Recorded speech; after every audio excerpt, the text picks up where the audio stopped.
Identification of gases. So first we have ammonia. Now we all know that ammonia is colorless but it has a pungent smell. So we can test it by red litmus paper. So we know that it will turn red litmus paper blue. Then we have carbon dioxide. Now carbon dioxide is also colorless but it is odorless as well. So we can bubble it through the lime water, and if it is carbon dioxide it will turn lime water milky.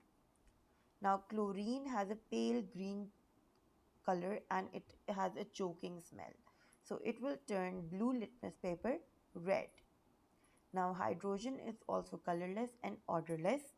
And if we hold a lighted splint in mouth of the test tube, it will burn with a squeaky pop sound. So, if you hear a pop sound, then it is hydrogen.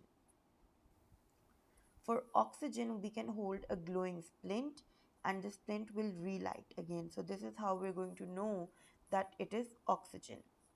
For sulfur dioxide, now sulfur dioxide also has a pungent choking smell. So we can add to acidified aqueous potassium magnate and it will turn purple to colorless. So this is how we can identify gases.